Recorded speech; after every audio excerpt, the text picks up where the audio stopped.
ಸ್ನೇಹಿತರೆ, ನೋಡ್ತಾ ಇದ್ದೀರಿ ಯುದ್ಧ ಯಾವ ರೀತಿ ಆಗ್ತಿದೆ ಅಂತ. ಬಹಳಷ್ಟು ಜನಗಳಿಗೆ ಯುದ್ಧ ಅನ್ನೋದು ಟಿ ವಿಲಿ ಬರ್ತಾ ಇರೋ ಒಂದು ಸ್ಪೆಕ್ಟಕಲ್. ಅದೊಂದು ದೊಡ್ಡ ಈ ಬರ್ತಾವಲ್ಲ ಸಿನಿಮಾಗಳು ಅಥವಾ ಸೀರಿಯಲ್ಗಳು, ಈ ರೀತಿ ಮಾಡ್ಕೊಂಡ್ಬಿಟ್ಟಿದ್ದಾರೆ. ಆಮೇಲೆ ಅವರ ಅನೇಕ ಸಾರಿ ಇದು ಮಾಡ್ತೀನಿ ತಮಾಷೆಗೆ ಮಾತಾಡೋಕೆ ಹೇಳ್ತಾರೆ, ಬರೀ ಇಷ್ಟೆಲ್ಲ ವೆಪನ್ ಇಟ್ಕೊಂಡು 700 ಜನ ಸಾಯ್ತಿದ್ದಾರೆ, 1000 ಜನ ಸಾಯ್ತಿದ್ದಾರೆ. ಯಾಕೆಂದರೆ ಅವ್ರು ಅಂದ್ಕೊಂಡಿರೋದು ಇರಾನ್ನಲ್ಲಿರೋ 8 ಕೋಟಿ ಜನರನ್ನ 2 ದಿನದಲ್ಲಿ ಮುಗಿಸೋ ಅಷ್ಟು ವೆಪನ್ಗಳು ಖಂಡಿತ ಅಮೇರಿಕಾದ ಹತ್ರ ಇವೆ, ಹಾಗೆಯೇ ಇಸ್ರೇಲ್ನ ಹತ್ರ ಇವೆ. ಆದರೆ ಮುಗಿಸೋಕ್ಕಾಗಲ್ಲ. Because they will be accountable to the entire world. ಅದೇ ರೀತಿ ವೆಪನ್ಗಳು ರಷ್ಯಾದ ಹತ್ರ ಇದೆ. ಹಾಗಂತ ಹೇಳಿ ಯುಕ್ರೇನ್ನ 3 ದಿನದಲ್ಲಿ ಹೊಡಿತಾ ಅದು ಇಲ್ಲ. ಅದೇ ರೀತಿ ಚೈನಾದಲ್ಲಿದೆ. ಅದೇನಾದ್ರು ತನ್ನ ವೈರಿಗಳ ಮೇಲೆ ಹಾಕ್ತಾ ಇದೆಯಾ? ಇಲ್ಲ. ನಾವು ಕೂಡ ಹಾಕೋಕ್ಕಾಗಲ್ಲ, ಯಾರೂ ಹಾಕೋಕ್ಕಾಗಲ್ಲ. ಸುಮ್ಮನೆ ಹೇಳ್ತೀವಿ ಅಷ್ಟೇ. ಹೇಳ್ತಾರೆ 3ನೇ ವರ್ಲ್ಡ್ ವಾರ್ ಬರುತ್ತೆ, ನ್ಯೂಕ್ಲಿಯರ್ ವೆಪನ್ಗಳು ಈಚೆಗೆ ಬರ್ತವೆ, ಅಣುಬಾಂಬ್ಗಳು ಹಾರಾಡ್ತವೆ. ಸುಳ್ಳು, ಸಾಧ್ಯವೇ ಆಗಲ್ಲ. ಅಣುಬಾಂಬ್ ಇರೋದು ನಾನು ಶಕ್ತಿಶಾಲಿ, ನನ್ನ ವಿಷಯಕ್ಕೆ ಬರಬೇಡ ಅಂತ ತೋರಿಸೋದಕ್ಕಷ್ಟೇ, ಯಾರೂ ಹಾಕೋದಕ್ಕಾಗೋದಿಲ್ಲ. ಎಲ್ಲರೂ ಹದ್ದಿನ ಕಣ್ಣಿನಿಂದ ಎಲ್ಲರೂ ವಾಚ್ ಮಾಡ್ತಿದ್ದಾರೆ.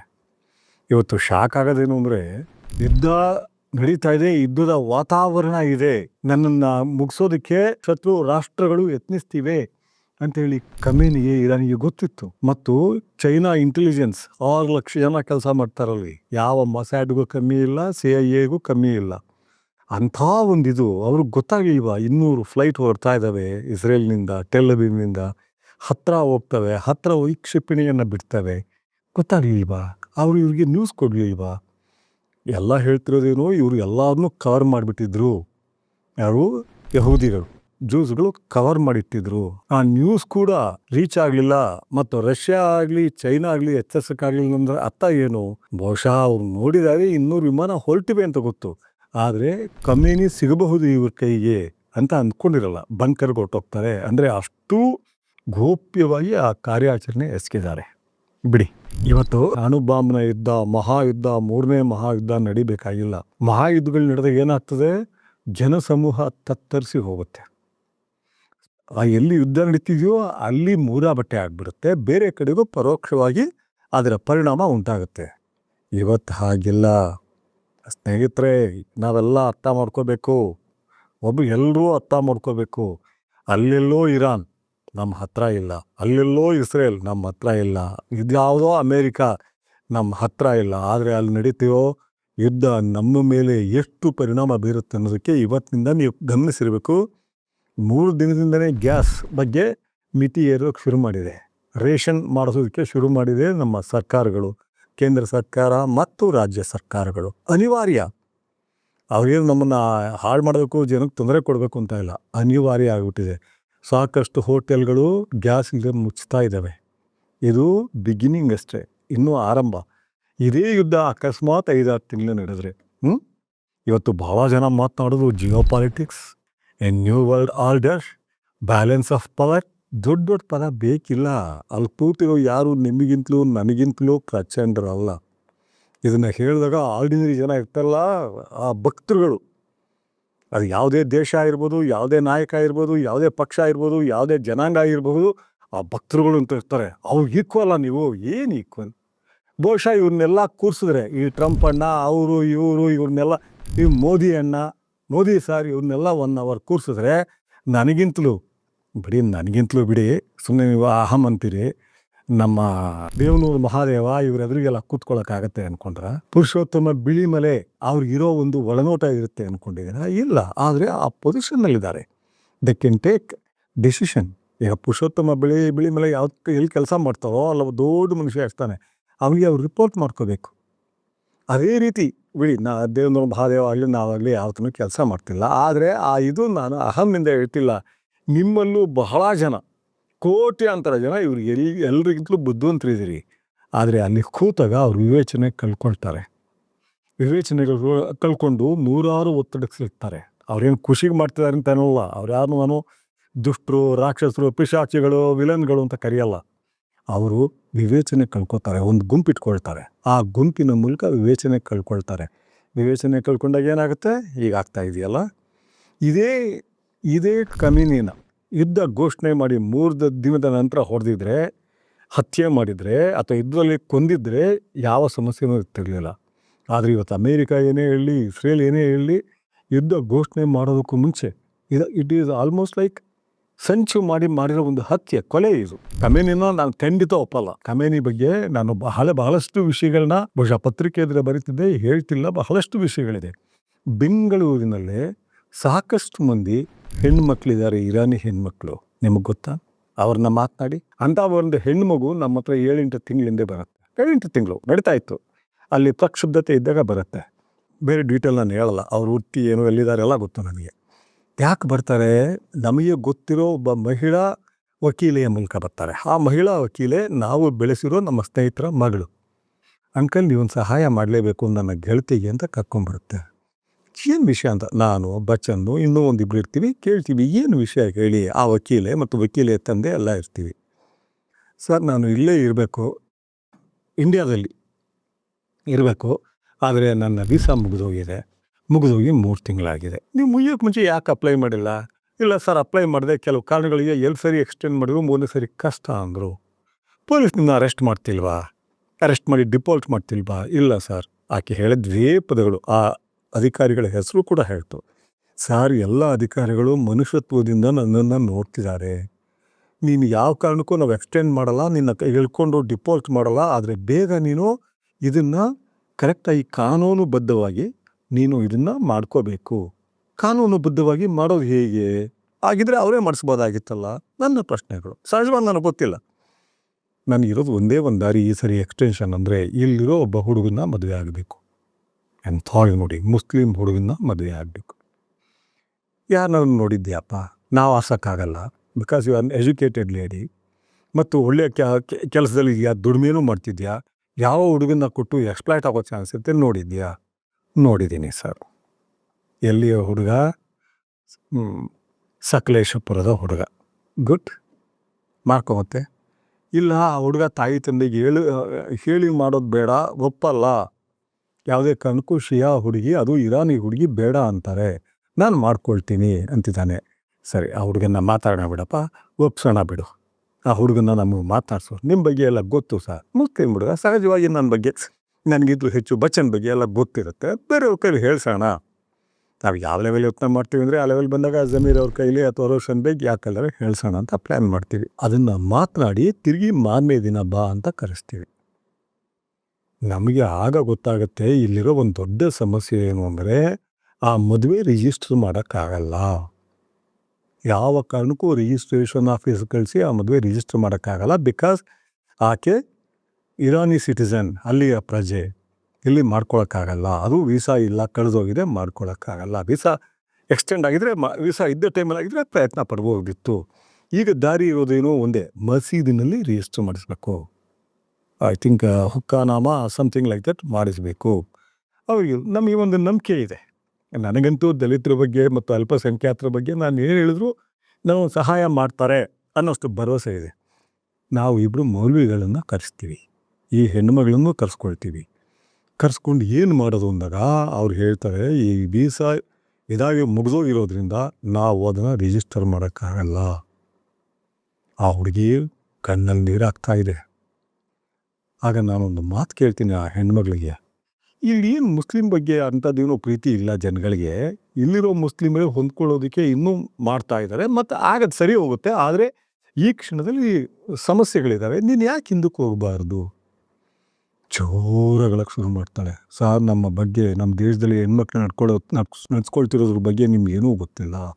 ಯಾವ ಎಜುಕೇಟೆಡ್ ಹೆಣ್ಮಗಳು ಅಲ್ಲಿ ಬದುಕೋಕ್ಕಾಗಲ್ಲ, ಅಂಥ ಒಂದು ಪರಿಸ್ಥಿತಿ ನಿರ್ಮಾಣ ಆಗಿದೆ ಅಂತ ಹೇಳಿ ತಾಯಿಗೆ ಫೋನ್ ಮಾಡಿ ಕೊಟ್ಬಿಡತ್ತೆ. ಆ ತಾಯಿಗೆ ಫೋನ್ ಮಾಡಿಕೊಟ್ರು ಆಕೆ ಎಷ್ಟು ಭಯ ಅಂದರೆ ನಮ್ಮ ರೆಕಾರ್ಡ್ ಆಗುತ್ತೆ ಅಂತ. ಆ ಮತ್ತು ಮಹಿಳೆ ಏನು ಹೇಳಿದಾರೆ, please save my daughter, don't send her back to Iran, I request you. ಆಕೆನೂ ಅಳ್ತಾ ಇರುತ್ತೆ, ಎಲ್ಲಿ ಹಿಂದಕ್ಕೆ ಕಳಿಸ್ತಾರೋ ಮಗಳನ್ನ. ಇಷ್ಟರ ಮಟ್ಟಿಗೆ ಜರ್ಜರಿತ ಆಗಿತ್ತು ಎಳೆಯರಿಗೆ ಆ ದೇಶ ಆಗಿದೆ. ಹಾಗಾಗಿ ಖಮೇನಿನ ನಾನು ಖಂಡಿತ ಇಷ್ಟಪಡಲ್ಲ. ಆತ ಕವಿ. ನೋಡಿ, ಇಲ್ಲಿರೋ ಒಂದು ದ್ವಂದ್ವ ಎಷ್ಟು ಜಟಿಲ ಆಗಿದೆ ಅಂದರೆ, ಆ ಶಾ ಇದ್ದ, ಶಾ ಪಹಲವಿ, ಆತ ಇವರು 79ನೇ ಇಸ್ವಿನಲ್ಲಿ ಕೊಮೇನಿ ಅಂದರೆ ಈ ಖಮೇನಿ ಅಲ್ಲ, ಇವನ ಹಿಂದಿನ ಕೊಮೇನಿ, ಆತ ಒಂದು ಕ್ರಾಂತಿಯನ್ನು ಮಾಡ್ತಾನೆ, ಸಾಂಸ್ಕೃತಿಕ ಕ್ರಾಂತಿ. ಅದರಲ್ಲೇ ಅವನು ತೆಗಿತಾರೆ. 25 ವರ್ಷ ರೂಲ್ ಮಾಡಿರ್ತಾನೆ. ಯಾಕೆ ತೆಗಿತಾರೆ? ಆತ ಮಹಾ ಬಂಡವಾಳಶಾಹಿ, ಅಮೇರಿಕಾದ ಕೈಗೊಂಬೆ, ಶೋಕಿವಾಲ. ಎಷ್ಟು ಶೋಕಿವಾಲ ಅಂದರೆ ನಿತ್ಯ ಅವನಿಗೆ ಹೆಂಗಳೇ ಇರಬೇಕು. ಅವ್ರನ್ನ ಕರ್ಕೊಂಬರೋಕ್ಕೆ 20 ಜನ ಇಟ್ಟಿರ್ತಾನೆ. 20 ಜನ ಯಾರಾದರೂ ಒಬ್ಬ ಹೆಂಗೆ ಪಕ್ಕ ಇರಬೇಕು. ಅದು ಏನು ಮಾಡ್ತಿದ್ನೋ ಮಾಡ್ತಿಲ್ವೋ, this is not our concern. But ಒಂದು ಹೆಣ್ಣು ಮಗಳು ಅವನ ಜೊತೆಲಿ ಇರಬೇಕು. ಡ್ರಿಂಕ್ಸ್ ತೊಗೊಳ್ತಿದ್ದ, ಯಾರಿಗೂ ಇದಾಗದಾಗೆ ಡ್ರಿಂಕ್ಸ್ ತೊಗೊಳ್ತಿದ್ದ. ಆದರೆ ಆ ಸಮಯದಲ್ಲಿ ಇರಾನ್ ಆರ್ಥಿಕವಾಗಿ ತುಂಬ ಬಲಶಾಲಿಯಾಗಿತ್ತು. ಬಡತನ ಇರಲಿಲ್ಲ, ಯಾವುದೇ ರೀತಿ ಸ್ಯಾಂಕ್ಷನ್ಗಳು ಅವು ಇವು ಸಾಧ್ಯನೇ ಇರಲಿಲ್ಲ, ಮತ್ತು ಜನ ನೆಮ್ಮದಿಯಾಗಿದ್ದರು. ಆದರೆ ಇಸ್ಲಾಂನ ನೀನು ಹಾಳು ಮಾಡ್ತಿದ್ಯಾ ಅನ್ನೋ ತಗೊಂಡು ಕೊಮೇನಿ ಮತ್ತು ಕೊಮೇನಿಗೆ ಸಪೋರ್ಟ್ ಕೊಡೋರು ಕಮ್ಯುನಿಸ್ಟ್. ಇಸ್ರೇಲ್ ಬಗ್ಗೆ ಮಾತಾಡಿದ ತಕ್ಷಣ ನೀನು ಕಮ್ಯುನಿಸ್ಟು ಅದಕ್ಕೆ ಮಾತಾಡ್ತೀಯಾ ಅಂತ ಏನು ಹೇಳಲಿ ನಾನು. ಅದೇ ಕಮ್ಯುನಿಸ್ಟ್ಗಳು ಅದನ್ನು ಬಂಡವಾಳಶಾಹಿ ಶಾನನ್ನು ಕಿತ್ತೋಗಿರ್ತವೆ. ಅದಾದ ನಂತರ ಆಗೋದೇನು, ಈತನಿಗೆ ಕೊಮೇನಿಗೆ ಒಂದು ದುಶ್ಚಟ ಇರಲಿಲ್ಲ. ಹೆಂಗಳೇ ಇರೋದು ಬಿಡಿ, ಕುಡಿಯೋದಾಗಲಿ ಇದಾಗಲಿ ಸಿಗರೇಟ್ ಯಾವ ದುಶ್ಚಟವೂ ಇರಲಿಲ್ಲ. ಪಯಸ್ ಮುಸ್ಲಿಮ್ಸ್, ಧಾರ್ಮಿಕ ಮುಸ್ಲಿಮರು. ನನಗೆ ಧಾರ್ಮಿಕರ ಬಗ್ಗೆ ಇನ್ನಿಲ್ಲದ ಸಂತೋಷ, ನಂಬಿಕೆ. ಆತ ಬ್ರಾಹ್ಮಣ ಇರಲಿ, ಹಿಂದೂಗಳಲ್ಲಿ ಯಾರೇ ಇರಲಿ, ಯಾಕೆ ಬ್ರಾಹ್ಮಣ ತೀರಾ ಬೇರೆ ರೀತಿಯಲ್ಲಿ ಸಾತ್ವಿಕ ಆಗಿರ್ತಾರೆ, ಬ್ರಾಹ್ಮಣರಾಗಿರ್ತಾರೆ ಅಂತ, ಅಥವಾ ಬುದ್ಧಿಸ್ಟ್ ಇರಲಿ, ಕ್ರಿಶ್ಚಿಯನ್ಸ್ ಇರಲಿ, ಮುಸ್ಲಿಮ್ ಇರಲಿ, ಧಾರ್ಮಿಕರ ಬಗ್ಗೆ ನಂಬಿಕೆ. ಆತನ ಧಾರ್ಮಿಕತೆ ಅಂದ ತಕ್ಷಣ ಬರುವ ಈ ಗುಣ ಏನು ಅಂತ ಹೇಳಿದ್ರೆ ಕರುಣೆ, ಮಾನವೀಯತೆ. ಆದರೆ ಈ ಮನುಷ್ಯನಲ್ಲಿ ಅದೇ ಇರಲಿಲ್ಲ. ಶಾನಲ್ಲಿ ಮಾನವೀಯತೆ ಇತ್ತು, ಎಲ್ಲರೂ ಚೆನ್ನಾಗಿರಲಿ ಅಂತ. ಇವನಿಗೆ ಆ ಮಾನವೀಯತೆ ಎಳ್ಳಷ್ಟು ಕಾಣಿಸ್ತಿರ್ಲಿಲ್ಲ. ಅದು ಕವಿತೆ ಎಲ್ಲ ಬರೀತಿದ್ದವನು. ಕೊಮೇನಿ ಆದ ನಂತರ ಬಂದ ಖಮೇನಿ, ಅವನು ಅಷ್ಟೇ ಎಲ್ಲ ಬರೀತಿದ್ದ, ಸಾಹಿತ್ಯ ಓದ್ಕೊಂಡಿದ್ದ, ಕಾಫ್ಕಾ ಇವ್ರನ್ನೆಲ್ಲ ಓದ್ಕೊಂಡಿದ್ದ. ಆದರೆ ಮನುಷ್ಯ ಸಂವೇದನೆ, ಮಾನವೀಯ ಸಂವೇದನೆ ಇರಲಿಲ್ಲ ಅವನಲ್ಲಿ. ಮಾನವೀಯ ಸಂವೇದನೆ ಇದ್ದರೆ ಅಷ್ಟು ಹೊತ್ತಿಗಾಗಲೇ ಇಸ್ರೇಲ್ ಎಲ್ಲರ ಜೊತೆ ಒಂದು ಸಂಬಂಧ ಏರ್ಪಡಿಸ್ಕೊಂಡಿತ್ತು. ಆದರೆ ಇವನು ಮುಸ್ಲಿಮರನ್ನ ಸೆಳಿಬೇಕಾದ್ರೆ ಆ ಶತ್ರುಗಳ ಬಗ್ಗೆ ಹೇಳಬೇಕು ಅನ್ನೋ ಒಂದೇ ಒಂದು ಕಾರಣಕ್ಕೆ ನಮ್ಮ ಮುಸ್ಲಿಮರ ದೊಡ್ಡ ಶತ್ರು ಇಸ್ರೇಲಿಗಳು, ಅವ್ರನ್ನ ಬಾಳಕ್ಕೆ ಬಿಡಬಾರ್ದು ಅನ್ನೋ ಒಂದು ದೊಡ್ಡ ಸ್ಟೇಟ್ಮೆಂಟ್ ಕೊಟ್ಟ. ಆದರೆ ಮುಸ್ಲಿಮರು ಸಪ್ಪಾಕಲಿಲ್ಲ. ಇನ್ಫ್ಯಾಕ್ಟ್ ಕರುಣೆ ಬೆಳೆಸ್ಕೊಂಡ್ಬಿಟ್ರು ಯಹೂದಿಗಳ ಬಗ್ಗೆ. ಆತ ಮಾಡಿದ್ದು ಆತನಿಗೆ ಎಷ್ಟು ಹೊಡಿತು ನೋಡಿ. ಅದೇ ರೀತಿ ಇಂಡಿಯಾದ ಬಗ್ಗೆ ಭಾಳ ಸ್ನೇಹ ಇತ್ತು ಇರಾನ್ಗೆ.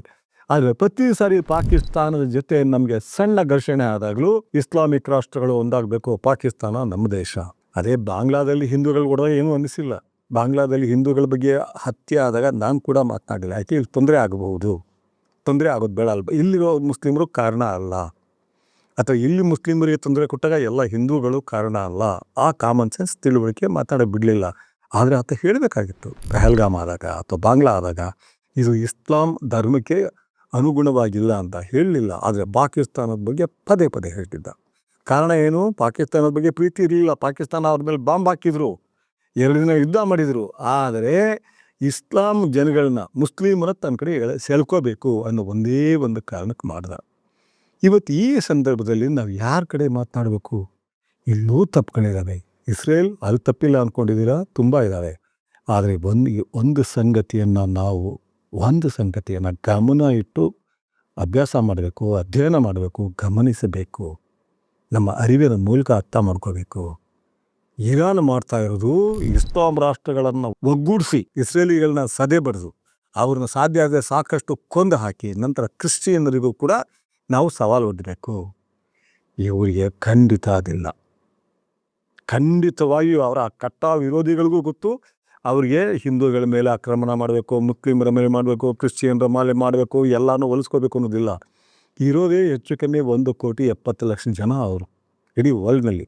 ಅದರಲ್ಲಿ 80 ಲಕ್ಷ ಅಲ್ಲಿದ್ದಾರೆ ಇಸ್ರೇಲ್ನಲ್ಲಿ. ಅಲ್ಲೂ 20 ಲಕ್ಷ ಇರೋದು ಮುಸ್ಲಿಮರು, 18% ಅರಬ್ ಮುಸ್ಲಿಮರು ಇದ್ದಾರೆ. ಈ ಒಂದು ಪರಿಸ್ಥಿತಿಯಲ್ಲಿ ಅವರು ಮಾಡ್ತಾ ಇರೋದು ನಮ್ಮ ಜನಾಂಗ ಉಳಿಸ್ಕೋಬೇಕು. ಅವ್ರಿಗೆ ಬೇರೆ ಯಾವುದೂ ಇಲ್ಲ.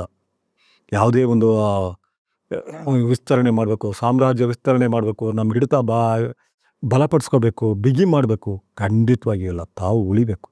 ಯಾಕೆ ಅನೇಕ ಜನ ಜ್ಯೂಸ್ಗಳನ್ನ ನಾನು ಮಾತನಾಡಿದ್ದೀನಿ, ಇಂಟ್ರ್ಯಾಕ್ಟ್ ಮಾಡಿದ್ದೀನಿ.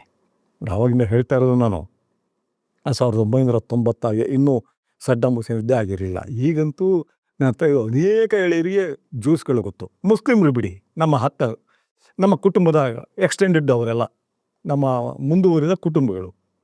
ಸೊ ಇದರಲ್ಲಿ ನಾನು ನೋಡ್ತಾ ಇರ್ತೀನಿ, ಆ ಜನಗಳು ತಲೆ ಹರಟೆ ಮಾಡೋಕ್ಕೆ ಇಷ್ಟಪಡಲ್ಲ. ಸುಮ್ಮನೆ ಮಾತಿನ ಮೂಲಕ ಇದು ಮಾಡೋಕ್ಕೆ ಇಷ್ಟಪಡೋದಿಲ್ಲ, ಭಾಳ ಕಡಿಮೆ ಮಾತನಾಡೋದು, ಅದಕ್ಕೆ ಸ್ವಲ್ಪ ಸಮಯ ಸಿಕ್ಕಿದ್ರೆ ಓದ್ತಾ ಇರ್ತಾರೆ ಮತ್ತು ತುಂಬ ಹ್ಯೂಮನ್ ಆಗಿರ್ತಾರೆ.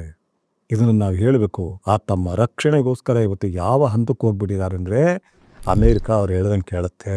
ಇಂಡಿಯಾನ ಅವರು ಬಹಳ ಉಪಾಯವಾಗಿ, ಏನು ಹೆದರಿಸಿ ಮಾಡೋಕ್ಕಾಗಲ್ಲ, ಯಾವುದೋ ಬ್ಲ್ಯಾಕ್ ಮೇಲ್ ಅದು ಇದು ಅಲ್ಲ, ಉಪಾಯವಾಗಿ ತಮ್ಮ ಕಡೆಗೆ ಎಳ್ಕೊಂಡಿದ್ದಾರೆ. ಚೈನಾ ಮತ್ತು ರಷ್ಯಾ ಅವ್ರನ್ನ ಸಹಿಸ್ಕೊಳ್ತಿದೆ. ಪ್ಲೀಸ್, ಬಹಳ ಜನಕ್ಕೆ ಅರ್ಥಾಗಲ್ಲ. ಚೈನಾ ಮತ್ತು ರಷ್ಯಾ ಮಿಡ್ಲ್ ಈಸ್ಟಲ್ಲಿ ಇನ್ವಾಲ್ವ್ ಆಗಿರೋದೇ ಜೋರಾಗಿ ಸಂಪತ್ತನ್ನು ಲೂಟಿ ಹೊಡಿಬೇಕು ಅಂತ. ಇವತ್ತು ಆಫ್ರಿಕಾ ಇದೆಯಲ್ಲ, ಆಫ್ರಿಕಾ ಖಂಡದ ಕಾಂಗೋ, ಈ ದೇಶಗಳು ಬಹಳ ಸಂಪನ್ಮೂಲ ಇದೆ, ಅಲ್ಲಿರೋಷ್ಟು ಸಂಪನ್ಮೂಲ ಎಲ್ಲೂ ಇಲ್ಲ. ಆದರೆ ಆ ದೇಶಗಳನ್ನ ಲೂಟಿ ಮಾಡ್ತಾ ಇರೋದೇ ಅಮೇರಿಕಾ, ಚೈನಾ, ಫ್ರಾನ್ಸ್ ಮತ್ತು ಬ್ರಿಟನ್. ರಷ್ಯಾ ಕೂಡ ಇಲ್ಲ, ಯಾಕೆ ರಷ್ಯನ್ರಿಗೆ ಇಂಗ್ಲೀಷ್ ಬರೋಲ್ಲ ಹೆಚ್ಚಿಗೆ. ಇವರು ಲೂಟಿ ಮಾಡ್ತಿದ್ದಾರೆ. ಅದ್ರ ಬಗ್ಗೆ ಮಾತನಾಡ್ತೀನಿ ನಾನು ಹೇಗಿದೆ ಅಂತ.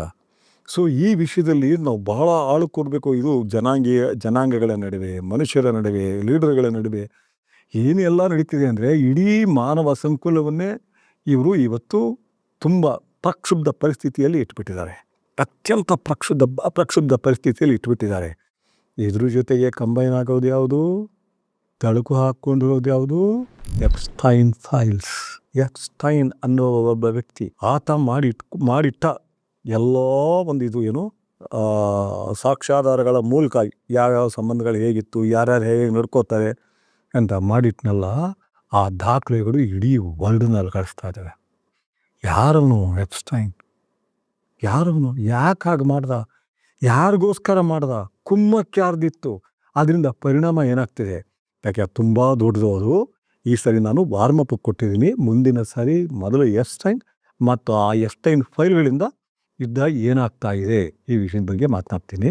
ನೀವು ನಿಮ್ಮ ಇದನ್ನು ಹೇಳಿ. ಆದರೆ ಬಹಳಷ್ಟು ಜನ ಹೇಳೋದು, ನೀನು ಪಕ್ಕಾ ಇವನು ಕಮ್ಯುನಿಸ್ಟು, ಕಾಂಗ್ರೆಸ್ ಪರ. ನಾನ್ಸೆನ್ಸ್. ದಯವಿಟ್ಟು ನಿಮ್ಗೆ ಯಾರಿಗಿಂತಲೂ ನಾನು ಬುದ್ಧಿವಂತ ಅಲ್ಲ. ನಿಮಗೆ ಅದೊಂದು ನಾನು ಬುದ್ಧಿವಂತ ಅನ್ನೋ ಭ್ರಮೆ. ನಾನು ಸ್ಟಡಿ ಮಾಡ್ತೀನಿ, ಅಧ್ಯಯನ ಮಾಡ್ತೀನಿ, ಬೇರೆ ಶೋಕಿಗಳು ನನಗಿಲ್ಲ. ಬೆಳಗ್ಗೆಯಿಂದ ಸಾಯಂಕಾಲ ಈ ಗಮನಿಸ್ತಾ ಇರ್ತೀನಿ. ಅದೇನು ಮಾಹಿತಿಗಲ್ಲ, ಮಾಹಿತಿ ನನಗೆ ಎಳ್ಳಷ್ಟು ಇಂಟ್ರೆಸ್ಟ್ ಇಲ್ಲ. ಆ ತಿಳುವಳಿಕೆ ಏನು ಬರುತ್ತೆ, ಅದರಿಂದ ಜ್ಞಾನ ಏನು ಉಂಟಾಗುತ್ತೆ, ಮತ್ತು ಮಾನವ ಜನಾಂಗದ ಬಗ್ಗೆ, ಮತ್ತು ಮಾನವ ಜನಾಂಗದಲ್ಲಿ ನಾನು ಕೂಡ ಒಂದು ಅಣು, ಅದರಲ್ಲಿ ಒಂದು ಮರಳಿನ ಕಣ ನಾನು. ಸೊ ನಾನು ಕೂಡ ಬೆಳೀತಾ ಹೋಗ್ತೀನಿ. ಕಾಳು ಕೂಡ ತನ್ನ ಜ್ಞಾನವನ್ನು ವೃದ್ಧಿಸ್ಕೊಳ್ಳೋಕೆ ಸಾಧ್ಯ ಅನ್ನೋ ಕಾರಣಕ್ಕೆ ನಾನು ನೋಡ್ತಾ ಇರ್ತೀನಿ, ನಿಮ್ಮ ಜೊತೆ ಹಂಚ್ಕೊಳ್ತೀನಿ. And I am open minded. ನಾನು ಸರಿ ಇಲ್ಲ ಅಂದಾಗ ನಾನು ತಪ್ಪು ತಿಳ್ಕೊಂಡಿದ್ದೆ ಅಂತ ಕೇಳುವಷ್ಟು ವಿನಯವನ್ನು ಜ್ಞಾನ ನನ್ನಲ್ಲಿ ರೂಪಿಸಿದೆ. ನಮಸ್ಕಾರ.